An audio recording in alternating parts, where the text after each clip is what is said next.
प्रभु जीशुख्रीष्ट नाम रे प्रतिदिन रोटी रे आपण मान को पुणी स्वागत करूछु। आज जून मास 18 तारिख मंगलवार दिन 2024 वर्ष। आज ध्यान हेउछि से जणे मेष शावक परी।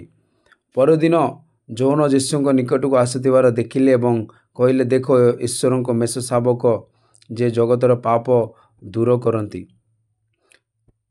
पाप्ति जुग जौन ईश्वर विषय एक विशेष प्रकाश पाइले जेतेबेले यीशु तांको निकट को आसिले।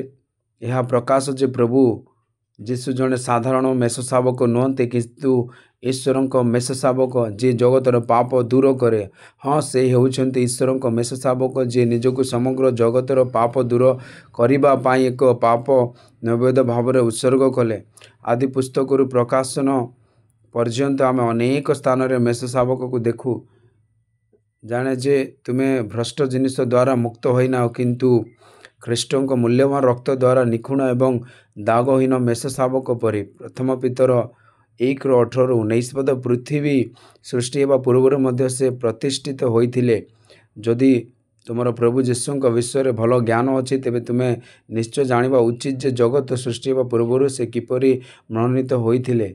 सही ज्ञान एते आश्चर्यजनक अटे। शास्त्र को पृथ्वी पूर्व से अनंत कालरू स्थापित होइथिले।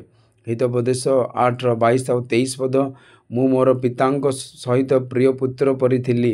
तापरे मु जने गुरु कारीगर भाव रे तांको पाखरे थिली एवं मु प्रतिदिन तांको आनंद रे थिली।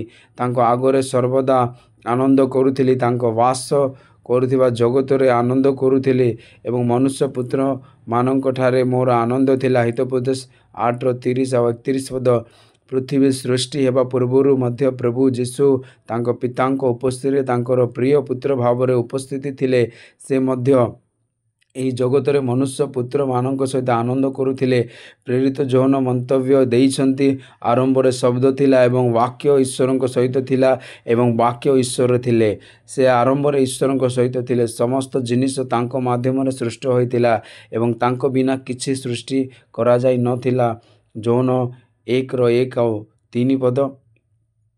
प्रेरित पाउल मध्य कलेसिया मानक लिखिथिबा पत्र रे समान धारणा बांटी थिले एवं कहिथिले, से होउछन्ति अदृश्य ईश्वर प्रतिमूर्ति, समस्त सृष्टि उपरे प्रथम जात, कारण ताहांक द्वारा स्वर्ग रे थिबा एवं पृथ्वी रे थिबा समस्त जिनिस सृष्टि होइछि।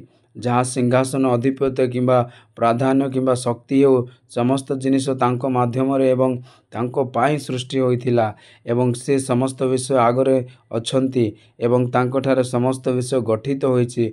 कलोस्य 1:15-16 पद। एथि सहित से मध्य ईश्वर पुत्र जे जगत सृष्टि हेबा पूर्वरु मध्य आम पाई निजको नियुक्त करथिले।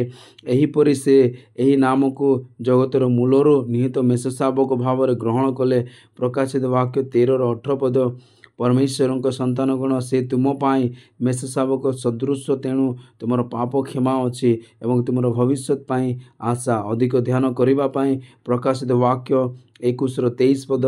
सहर रे सूर्य की चंद्रर आलोकर आवश्यकता नथिला, कारण ईश्वर गौरव यहाँ को आलोकित करथिला।